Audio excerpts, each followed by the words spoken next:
नमस्कार, आप देख रहे हैं सुदर्शन न्यूज और मैं हूं आपके साथ मोनिका ग्रोवर। आज सिर्फ देश की संसद नहीं रो रही बल्कि पूरा देश रो रहा है और रो रही है देश की 130 करोड़ की आबादी और पूछ रही है कई सवाल। जिस तरीके से उपराष्ट्रपति वेंकैया नायडू संसद में आंसू बहाते हुए नजर आए, ये कहते हुए नजर आए कि जो हंगामा हुआ, मेज पर चढ़कर जो पूरा हंगामा किया गया विपक्ष के द्वारा, उसकी वजह से वो पूरी रात सोए नहीं है।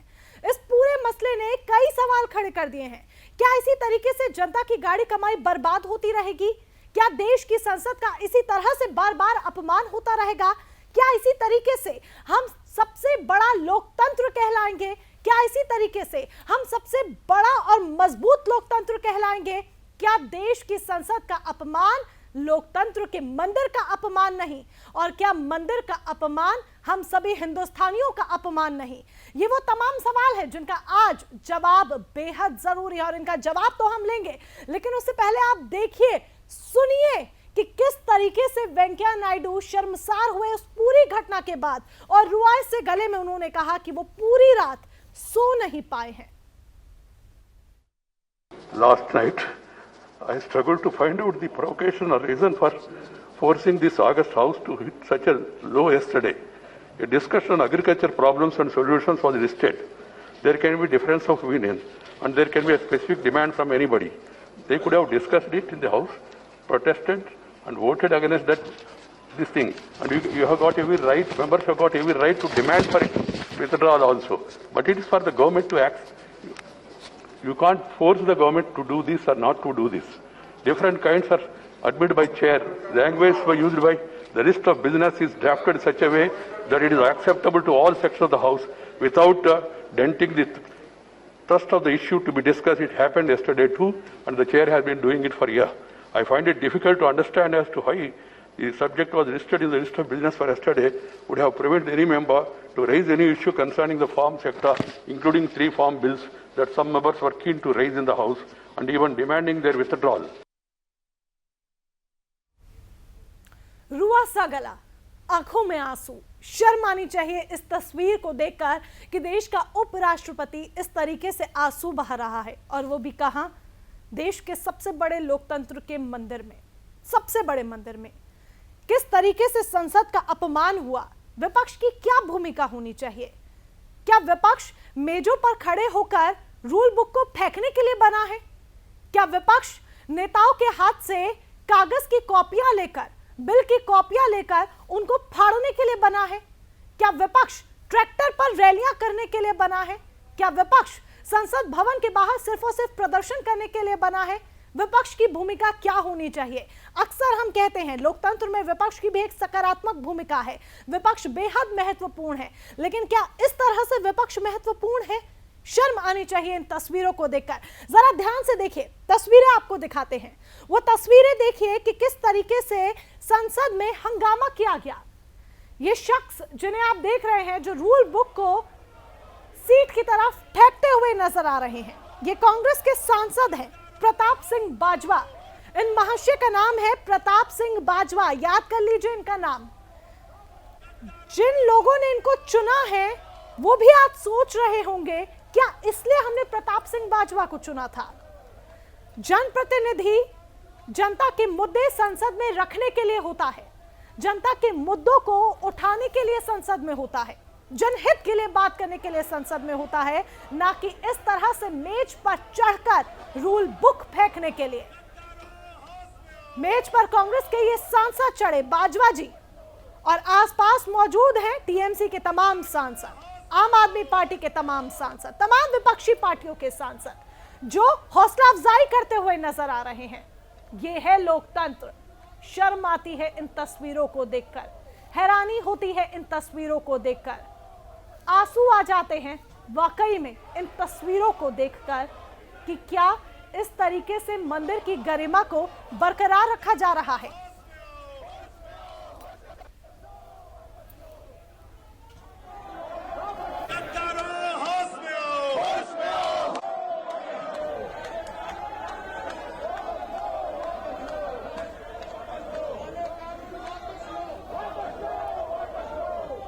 ये तस्वीरें वाकई में शर्मसार कर देती हैं और ये तस्वीरें सबसे बड़ा सवाल यहाँ पर ये खड़ा करती हैं कि जिन जनप्रतिनिधियों को जनता चुनती है कि वो संसद में उनके मुद्दे रखेंगे, उनके मुद्दे उठाएंगे, वो उनके मुद्दे उठाने की बजाय इस तरीके से संसद में चीर फाड़ करते नजर आ रहे हैं। क्या ये जनप्रतिनिधि हैं जिनको जनता ने वोट दिया था? क्या ये वो जनप्रतिनिधि हैं जिस मकसद के साथ जनता ने इन्हें चुना था, अपना प्रतिनिधि चुना था, अपना प्रतिनिधित्व करने के लिए चुना था? इसका जवाब हम लेंगे। कई खास मेहमान भी हमारे साथ जुड़ेंगे, लेकिन उससे पहले आपके लिए ये जानना भी बहुत ज्यादा जरूरी है कि किस तरीके से संसद की गरिमा को बार बार भंग किया जा रहा है और संसद में काम के नाम पर हो क्या रहा है। इस बार मॉनसून सत्र की कार्रवाई मात्र 21 घंटे चली। मेरी कोशिश थी कि इस बार भी मैं सदन को देर रात्रि तक चलाता, सब विषयों पर चर्चा होती, संवाद होता, माननीय सदस्य भी अपने अपने क्षेत्र की बातों को सदन में रखते, लेकिन ऐसा संभव नहीं हो पाया। उसके कारण कुल 17 बैठकें हुई और 21 घंटे 14 मिनट तक चली।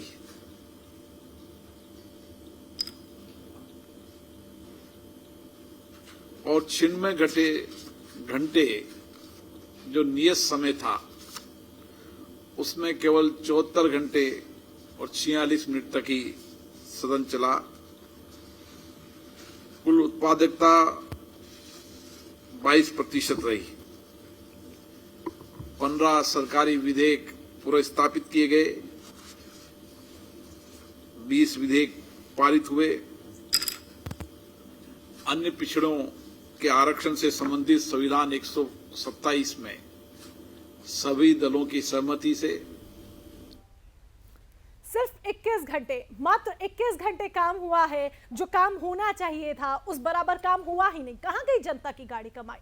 इसलिए बर्बाद हो रही है, इसलिए जनता अपनी गाड़ी कमाई इसमें लगाती है कि जनप्रतिनिधि हंगामा करके सिर्फ और सिर्फ इसे बात करे। ऐसे में जिम्मेदारी किसकी बनती है? ये बड़ा सवाल यहाँ पर खड़ा हो जाता है कि किसकी जिम्मेदारी बनती है कि संसद में मसलों पर चर्चा हो, ना कि बहस हो। और अगर बहस हो तो बहस होना जायज है भी, ठीक है, आप बहस कीजिए, लेकिन उपद्रव मचाना कहां तक जायज है और ये किसकी जिम्मेदारी है? ये बड़ा सवाल बन जाता है। ऐसे में लोकसभा स्पीकर ओम बिरला ने क्या कुछ इस मुद्दे पर कहा है वो भी आप सुनिए। मेरी सभी माननीय सांसद सदस्यों से अपेक्षा रहती है कि हम सदन की उच्च मर्यादाओं को बना रखें। हमारी संसदीय मर्यादा बहुत उच्च कोटि की रही है। इस संसद के अंदर वाद विवाद भी हुए हैं, सहमति असहमति भी हुई है, लेकिन फिर भी संसद की मर्यादा नहीं गिरी। मेरा सभी सांसदों से आग्रह है कि संसदीय परंपराओं के अनुसार सदन चले, सदन की मर्यादा बनी रहे। तख्तियां, नारे, ये हमारी संसदीय परंपराओं के अनुरूप नहीं है। तो वो तमाम सवाल जो हमारे जहन में हैं और जिन सवालों का जिक्र हमने कार्यक्रम की शुरुआत में किया, वक्त आ गया है उन सवालों का जवाब लेने के लिए। और हमारे साथ हमारे खास मेहमान भी जुड़ चुके हैं, उनका परिचय आपसे करा देते हैं। हमारे साथ आदेश भारद्वाज जी, कांग्रेस के नेता, जुड़ चुके हैं। राहुल लाल जी, वरिष्ठ पत्रकार, हमारे साथ जुड़ चुके हैं और कुछ ही देर में, कुछ ही मिनटों में हमारे साथ जुड़ेंगे हुकुमदेव नारायण जी, जो कि पूर्व सांसद हैं, बीजेपी का पक्ष रखने के लिए, सरकार की तरफ से सरकार का पक्ष रखने के लिए। लेकिन फिलहाल इन दो खास मेहमानों का स्वागत करते हुए अपनी चर्चा को शुरू करना चाहेंगे। आदेश भारद्वाज जी, सीधे आपका रुख करूंगी। उपराष्ट्रपति के आंसू क्या कोई मायने नहीं रखते? क्या संसद की गरिमा कोई मायने नहीं रखती है? क्या यह है विपक्ष की भूमिका? मोनिका जी, सभी के आंसू मायने रखते हैं और सभी के आंसू को पोंछने का सरकार का दायित्व, सरकार का काम होता है। लेकिन बड़े दुख के साथ कहना पड़ता है कि मोदी सरकार की जनता के आंसुओं को पोंछना नहीं आता, इसलिए विपक्ष जो है वो मानता नहीं। जो है हम उन आंसुओं को पोंछने का प्रयास करते हैं, सरकार को जगाने का प्रयास करते हैं। महंगाई का विषय हो, बेरोजगारी का विषय हो, कोरोना का विषय हो, सर, किस इस तरह तरीके से सरकार को जगाएंगे? लोकतंत्र के मंदिर का अपमान करके ऐसे सरकार जागेगी? बिल्कुल बिल्कुल लोकतंत्र का अपमान नहीं करना चाहिए, सबकी बराबर जिम्मेवारी है, इसमें कोई दो राय नहीं है। लेकिन सरकार को विपक्ष को सुनना चाहिए, विपक्ष की बातों को मानना चाहिए, देखना चाहिए, उनके ऊपर डिस्कस होना चाहिए। लेकिन इस sir exactly the point is discuss होना चाहिए, विपक्ष की बातों को मानना चाहिए, विपक्ष को अपने मुद्दे उठाना चाहिए। आप खेद प्रकट करते हैं जिस तरीके से बाजवा ने जो हरकत की? मोनिका जी आपने देखा कि जो बिल पास हुए, स्टैंडिंग कमेटियों को बिल जाने बंद हो गए हैं। अब स्टैंडिंग कमेटी को 20% बिल जा रहे हैं। सर वो छोड़िए, मैं जो पूछ रही हूँ मुझे उसका जवाब चाहिए, हाँ या ना में। क्या आप खेद प्रकट करते हैं बाजवा ने जो हरकत की? स्टैंडिंग कमेटियों में चर्चा होने के बाद ये सब चीजें होती थी। आज इस लोकसभा के अंदर ये परंपराएं खत्म होती जा रही है। जो होता है जो नहीं होता है वो अलग मुद्दा है, लेकिन इस तरीके से मेज पर खड़े होकर रूल बुक को फेंक देना, क्या ये जायज है? क्या आप खेद प्रकट करते हैं? क्या आप शर्म महसूस करते हैं अपने नेता की इस हरकत पर? देखिए ये पार्लियामेंट का विषय है, पार्लियामेंट इसके ऊपर निर्णय लेगी। जो है पार्लियामेंट किसकी है? हम सभी की है ना। पार्लियामेंट का विषय है और पार्लियामेंट किसकी है? आपकी है, हमारी है, देश की जनता की है, हम सबकी है। आप हमारे जनप्रतिनिधि हैं, जनता के मुद्दों को उठाने के लिए आप संसद में जाते हैं और संसद में जाकर इस तरीके से मेज पर खड़े होकर हंगामा किया जाएगा, रूल बुक को फेंका जाएगा और उसके लिए ना आप कोई शर्म महसूस करते हैं, ना ही अपने नेता की किसी हरकत के लिए आपको खेद प्रकट आप करते हैं। मोनिका जी, बाजवा जी का बयान आपने सुना होगा। उन्होंने उसके लिए जो कहा है वो सारे दुनिया ने देखा है, लेकिन आपको ये भी देखना पड़ेगा। सर दुनिया ने तस्वीरें देखी है, तस्वीरें भी साथ में दिखाई है कि क्या हरकत की है बाजवा ने, कांग्रेस के नेता ने। मोनिका जी, देश को सच बताना पड़ेगा। आज भारतीय जनता पार्टी के नेता जब हेलीकॉप्टर से कहीं जाते हैं तो लोग उनको नीचे नहीं उतरने दे रहे। जो है वहीं बीजेपी का पक्ष रखने के लिए खेमचंद्र शर्मा जी हमारे साथ जुड़ चुके हैं। रुख करूंगी, खेमचंद्र शर्मा जी बीजेपी का पक्ष रखने के लिए जुड़ चुके हैं। ठीक है, उनका रुख करूंगी मैं और उनसे सवाल का जवाब लूंगी, लेकिन मुझे सिर्फ सर आप बात को टाल मटोल मत कीजिए, यही आप संसद में करते हैं, यही यहाँ हो रहा है। मैं सिर्फ इतना जानना चाहती हूँ आप खेद प्रकट करते हैं या नहीं? आपको शर्म महसूस हो रही है अपने नेता की हरकत पर या नहीं? मोनिका जी, रूल बुक को नहीं फेंकना चाहिए था। अच्छे आचरण का वहाँ पे सॉरी फॉर दैट, यानी कि सभी को उसकी गरिमा का सम्मान करना चाहिए पार्लियामेंट का, और हम सब करते हैं। आपके नेता पर अब क्या कार्रवाई करेंगे? आला कमान तक ये बात पहुंचाएंगे कि नेता पर कार्रवाई होनी चाहिए, बाजवा पर कार्रवाई होनी चाहिए? सर आप विपक्ष की भूमिका में है, देश की सबसे पुरानी पार्टी है, देश की ऐतिहासिक पार्टी है और देश इस पार्टी से भी उतनी ही उम्मीदें रखता है। बेशक केंद्र में आप नहीं है, लेकिन आपसे देश को उम्मीदें हैं। मोनिका जी, उन्हीं उम्मीदों के कारण वहाँ पे हम ये चर्चा कराना चाहते थे। चर्चा कराइए ना, चर्चा कराइए ना, वही तो बात है ना आदेश जी, चर्चा कराइए, बहस होनी चाहिए, लेकिन ये हंगामा, ये तरीका, क्या ये जायज है? मोनिका जी, किस तरह से किसानों को रोकने के लिए सड़कों पे कीले गाड़ दिए गए थे, भाले गाड़ दिए गए थे, अंग्रेजों ने भी ऐसा नहीं किया था। अच्छा, तो आप मेज पे खड़े होंगे? ये तकलीफ है, इसके लिए आप मेज पे खड़े होंगे? इसके लिए आप मेज पे खड़े होंगे? वो किसानों के लिए नहीं, हर व्यक्ति जो इस सरकार से सवाल करता है उसके लिए इस तरह की कीले गाड़ी जाती है। रूल बुक फेंक कर आपके नेता ने सरकार से क्या सवाल कर लिया? सर आदेश जी, रूल बुक फेंक कर आपके नेता ने सरकार से क्या सवाल कर लिया? बताइए, क्या सवाल कर लिया, क्या जवाब मिल गया आपको? मोनिका जी, ये दुर्भाग्यपूर्ण है, ऐसा नहीं होना चाहिए था। लेकिन बाजवा जी ने ये भी बताया कि हाउस एडजॉर्न हो गया था, स्पीकर वहाँ पे कोई स्पीकर की सीट पे कोई था नहीं, उसके बाद का वाकया, लेकिन कभी भी नहीं होना चाहिए। सर वाकया होना चाहिए या नहीं होना चाहिए? होना ही नहीं चाहिए। आप लोकतंत्र के मंदिर का अपमान कर रहे हैं। वो मेज जहां पर अधिकारी बैठते हैं, संवाददाता बैठते हैं, महासचिव बैठते हैं, अधिकारी बैठकर वहां कार्य करते हैं, उस मेज पर खड़े होकर रूल बुक फेंकी जा रही है। लोकतंत्र का अपमान हो रहा है। मंदिर है वो, लोकतंत्र का मंदिर है।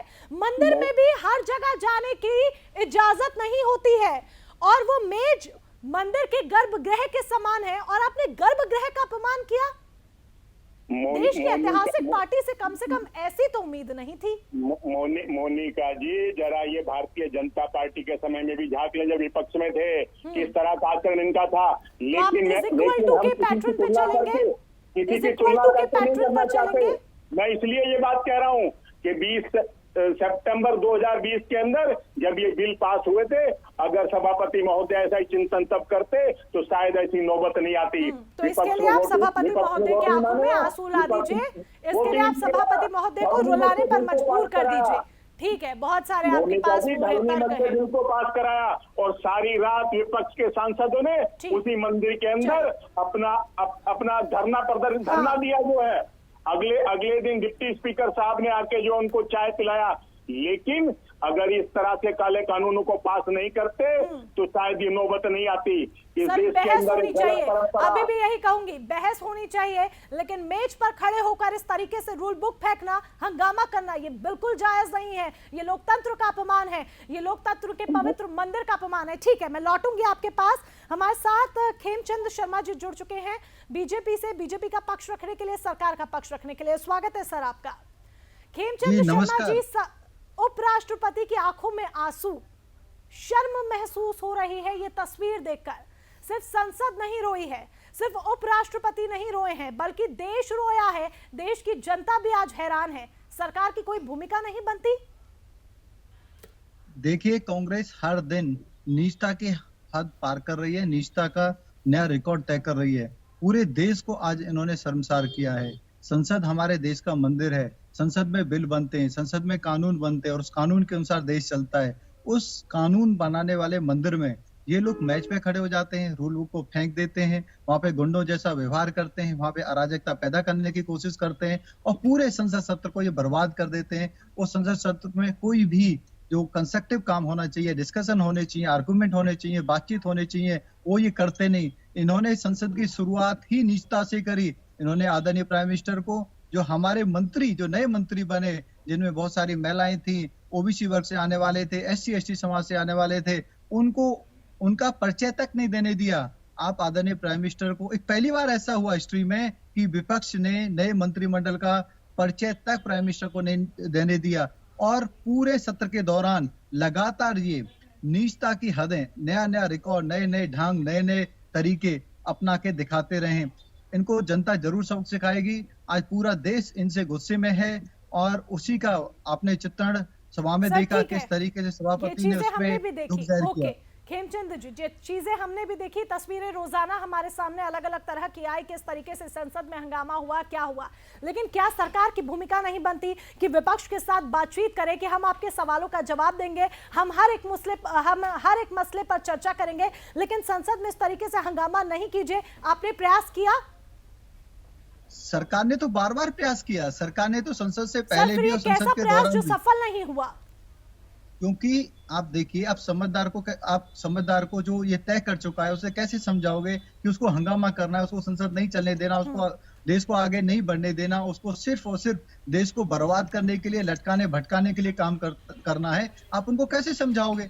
ये लोग तो राजनीति करने के लिए बैठे हैं। इन्होंने तो तय कर लिया है कि मोदी सरकार को हम काम नहीं करने देंगे। जो विकास हो रहा है, जो देश के लिए जरूरी काम हो रहे हैं, उनको हमें आगे नहीं बढ़ने देना, उनको लटकाना है, उनको भटकाना है, किसी भी कीमत पे उनको लटकाना है, भटकाना है। सरकार तो बार बार प्रयास कर रही है। आदरणीय प्राइम मिनिस्टर ने भी बोला है कि हम तो हर एक चीज पे बात करने को तैयार है, लेकिन ये बात करने से तो भागते हैं। ये सिर्फ नाटक नौटंकी करना चाहते हैं और सिस्टम को बर्बाद करना चाहते हैं। ही नहीं चाहता, सिर्फ हंगामा करता है। मैं ये सवाल जरूर करूंगी आदेश जी से और फिर आदेश जी इस पर जवाब देंगे, लेकिन राहुल लाल जी का पहले मैं रुक करना चाहूंगी। बहुत देर से इंतजार भी कर रहे हैं। राहुल लाल जी, बहस होनी चाहिए, मसलों पर चर्चा होनी चाहिए और इसके लिए पक्ष विपक्ष दोनों की भूमिका महत्वपूर्ण है, लेकिन जिस तरीके से संसद में बार बार हंगामा हो रहा है, उपद्रव देखने को मिल रहा है, ये कहां तक जायज है?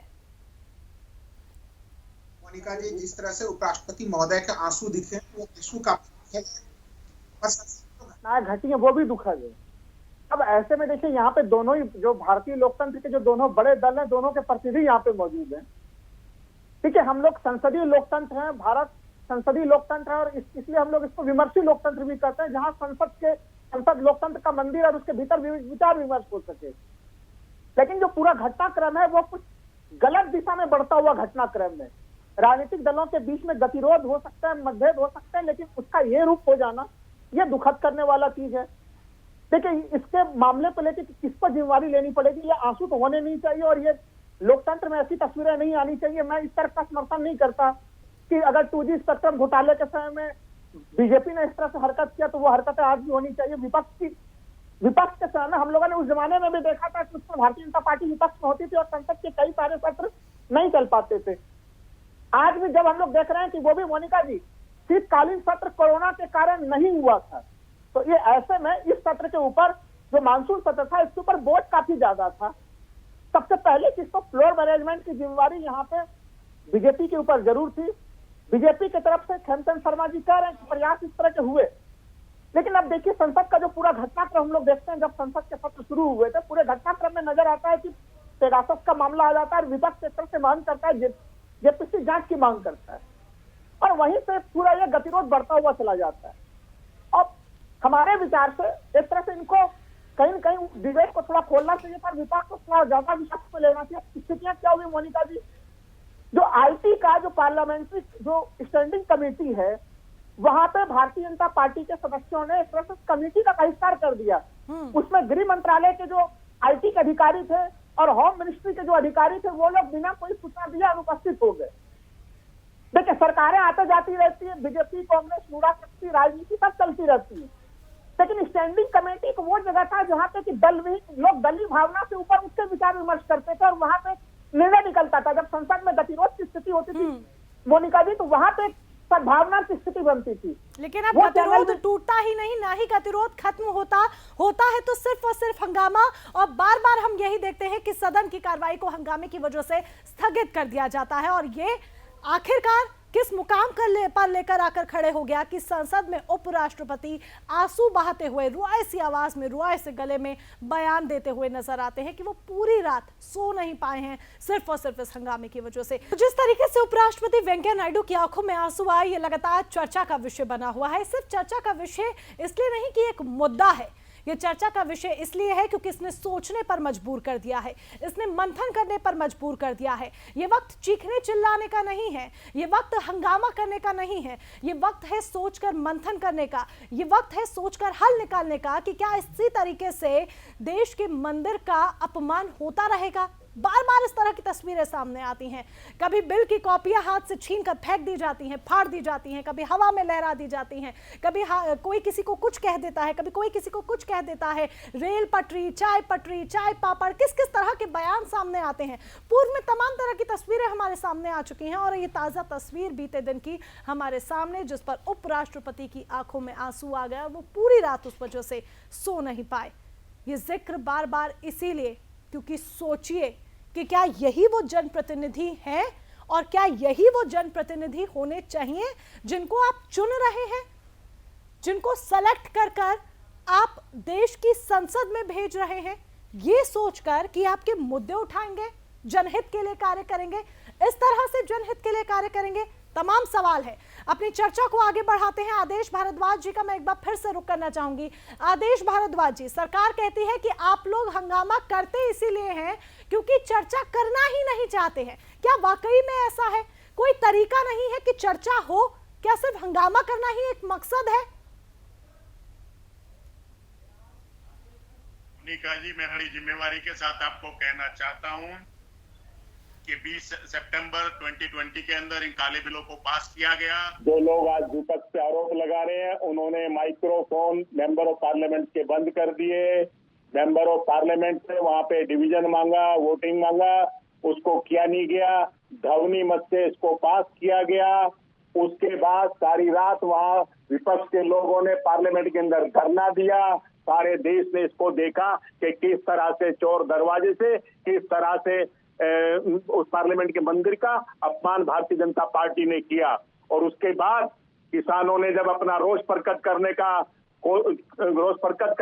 अपना विरोध दर्ज कराना चाहा, जब वो पंजाब से और दूसरे प्रांतों से दिल्ली के लिए चले, तो आज से पहले भी किसानों ने धरने प्रदर्शन किए। वो वोट क्लब पे एक हफ्ते तक रहे, वो लाल किले के पीछे भी एक हफ्ते तक रहे, लेकिन ये ऐसी लोगों की चुनी हुई सरकार थी कि इस सरकार ने उनको दिल्ली तक आना पसंद नहीं किया और किस तरह से सड़कों को काट दिया गया, जैसे नक्सलवादी काटते हैं, किस तरह से जो है सड़कों में भाले गाड़ दिए गए ताकि किसान आगे ना सके, और किस तरह से दिल्ली के बॉर्डरों को सील किया गया, ये किसी से छुपा हुआ नहीं है, क्योंकि ये किसी भी विपक्ष कानून का मुद्दा उठाइए, मैं मना नहीं कर रही हूँ, जो किया आप उस मुद्दे को उठाइए। मेरी आवाज सुन पा रहे हैं आप आदेश जी?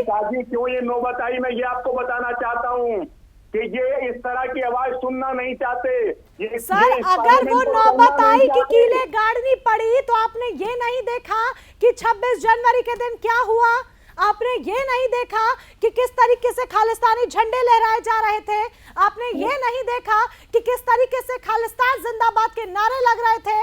वो आपने नहीं देखा? कीले गड़ी, क्यों गड़ी, ये आपको दिख रहा है, लेकिन उसके पीछे की बात आपको नजर नहीं आ रही है। और मैं कहती हूँ, चलिए ये मुद्दा है, आप कृषि का मुद्दा उठाइए, आप किसानों का मुद्दा उठाइए, आप पेगासस उठाइए, आप महंगाई का मुद्दा उठाइए, जो मुद्दा उठाना है A to Z उठाइए, लेकिन तरीके से उठाइए। मोनिका जी, आप सरकार की प्रवक्ता की तरह बोल रही हैं, इसलिए सर नहीं, आप प्लीज ये पहली बात तो आपसे सुनने की आदत हो गई है, विपक्ष से ये सुनने की आदत हो गई है।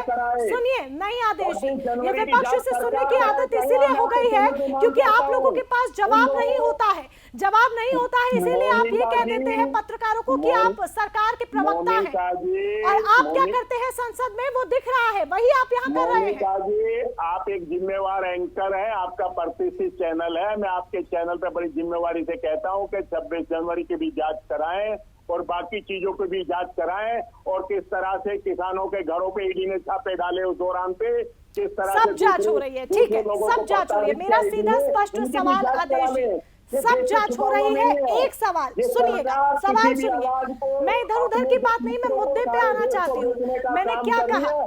ठीक है आदेश, ओके फाइन। आप देश की आवाज बने, देश की आवाज बनना चाहते हैं ना आदेश जी, और बन रहे हैं, और उस सवाल का आप शायद जवाब देना नहीं चाहते, इसलिए बात को टाल मटोल कर रहे हैं। मेरा एक सीधा सवाल सुन लीजिए आदेश जी, मैं उस सवाल का जवाब देना सुनना चाहती हूँ। सुनिए, मैंने आपको शुरुआत में भी कहा, मैंने जनता से भी कहा, मैंने मेरे दर्शकों से भी कहा, चिल्लाने का ये वक्त नहीं है, हंगामा करने का ये वक्त नहीं है, वक्त मंथन करने का है कि क्या इसी तरीके से मंदिर का अपमान होगा। मैं आपको सिर्फ इतना कह रही हूं, क्या कोई हल, क्या कोई तरीका नहीं कि सरकार और विपक्ष यानी पक्ष विपक्ष आपस में बातचीत करें, संसद में बात हो। बार बार ऐसी तस्वीरें क्यों आती हैं? जी, आपने देखा कि संसद जो है वो हमारा लोकतंत्र का मंदिर है, और इस लोकतंत्र के अंदर जब सैकड़ों लोग जो है ऑक्सीजन की कमी से मर गए, तो उस मंदिर के अंदर सच बोलने के बजाय सरकार ने कहा कि एक भी मृत्यु ऑक्सीजन से नहीं हुई। ये सारे देश के लोगों के साथ खिलवाड़ है, उन परिवारों के लोगों के साथ खिलवाड़ है जिनके अपने चले गए, लोगों को वैक्सीन नहीं मिल रहा देश के अंदर, लोगों को ट्रीटमेंट नहीं मिल रहा, लोगों के दाह संस्कार नहीं हुए, लोगों को नदी में किस तरह से बहते हुए लोगों को देखा। ये पीड़ा देश की है, इस पीड़ा को बताने के लिए यही वो मंदिर है, लेकिन इस मंदिर को चलने नहीं देना चाहते। अपमान करेंगे, बार बार हम अपमान करेंगे। राहुल लाल जी, कोई भी आवाज इनके खिलाफ उठाइए आवाज, क्या आवाज उठाना नहीं कहते हैं इसे आदेशी, इसे अपमान करना कहते हैं, लोकतंत्र का अपमान करना कहते हैं, लोकतंत्र के मंदिर का अपमान करना कहते हैं।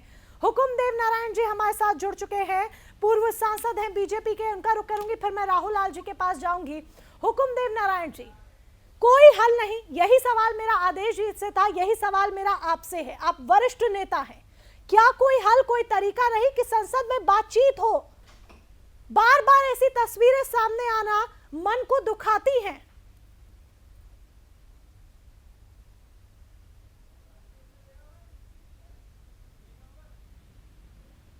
हुकुमदेव नारायण जी, सुन पा रहे हैं आप मुझे? ठीक है, मैं रुक करूंगी हुकुमदेव नारायण जी का, लेकिन राहुल लाल जी का मैं ये रुक करना चाहूंगी, और यही सवाल राहुल लाल जी से भी करना चाहूंगी। वरिष्ठ पत्रकार हैं, राजनीतिक विश्लेषक है, सालों से उन्होंने अपनी राजनीति पर पकड़ भी बनाई हुई है। अपने राजनीतिक चश्मे से जरा मंथन करके देखकर ध्यान से बताइए कि क्या कोई तरीका, कोई हल नहीं कि आगे भविष्य में ये तस्वीरें जो लगातार हमारे सामने आ रही हैं, ये तस्वीरें लोकतंत्र को अपमानित करने के आगे ना आए? क्या यही विपक्ष की भूमिका होगी? क्या यही सरकार की भूमिका होगी अब से कि हंगामा करे सिर्फ? कि हल निकाला जा सकता है कि भविष्य में इस प्रकार की घटना की पुनरावृत्ति में 2-3 चीजें बहुत इसमें ध्यान देने वाली हैं। सबसे पहला चीज कि देखिए, भावनाएं आपकी सही हैं, लेकिन आप उसका प्रकटीकरण किस रूप में करते हैं। तो आपको कहीं न कहीं उस आवेश के ऊपर एक नियंत्रण की आपको आवश्यकता है। पीठासीन अधिकारी के पीछे भले पीठासीन अधिकारी नहीं है उस समय, लेकिन फिर भी सत्र का कार्यक्रम समाप्त हो जाने के बाद जब सब कुछ हो चुका था, फिर भी ये घटनाक्रम को इसको कोई भी सही नहीं ठहरा सकता, कोई भी न्यूट्रल आदमी इसको सही नहीं कहेगा। तो ये तो इस प्रकार के घटनाक्रम से विपक्ष को बचना चाहिए, क्योंकि विपक्ष कई गंभीर मुद्दे उठा रहा था, फिर उससे बदले में ध्यानाकर्षण दूसरे जगह जाता है। हम लोग एक बड़े लोकतांत्रिक देश में, दुनिया हमारे तरफ गर्व से देखती है। लेकिन दूसरी चीज, हल कैसे निकलेगा? हल निकलेगा, देखिए, सत्तारूढ़ पार्टी के जो एक तरह से संसदीय कार्य मंत्री है, उनकी जिम्मेवारी बनती है वो फ्लोर मैनेजमेंट करें। जब सरकार चाहती है कि सही ढंग से फ्लोर मैनेजमेंट करें, विपक्ष के लोगों को अच्छे ढंग से विश्वास में लिया जाए और बातचीत को गंभीरता के साथ किया जाए। आपको कुछ ये बड़े कदम उठाने पड़ेंगे और विपक्ष को भी दिल बड़ा दिखाना पड़ेगा। देखिए, पेगासस का प्राइवेसी, राइट टू प्राइवेसी का मुद्दा काफी गंभीर मुद्दा है। उस मामले को उन्होंने उठाया, उस जगह पे सत्ता पक्ष को भी चाहिए था कि वो भी उसको सुनते, कम से कम सुनना चाहिए था, उसके ऊपर एक स्वस्थ डिबेट होने देना चाहिए था और इन लोगों को भी सरकार के साथ सहयोग करना चाहिए था। देखिए, सत्ता पक्ष और विपक्ष दोनों लोकतंत्र के दो पहिए हैं, ये दोनों पहिए मिलकर ही लोकतंत्र की गाड़ी चलते हैं। जितना महत्वपूर्ण लोकतंत्र में सत्ता पक्ष है, उतना ही महत्वपूर्ण लोकतंत्र में विपक्ष भी है। तो इन दोनों के बीच में एक कोऑर्डिनेशन अगर नहीं होगा तो फिर संसदीय लोकतंत्र की ये परंपरा ध्वस्त हो जाएगी। मैं बार बार इसलिए कह रहा हूँ। और ये कोऑर्डिनेशन बनेगा कैसे? मोनिका जी, सदन का सत्र शुरू होता है, उससे पहले बैठक होती है, लेकिन तब भी कोऑर्डिनेशन नहीं बन पाता। ये कोऑर्डिनेशन बनेगा कैसे?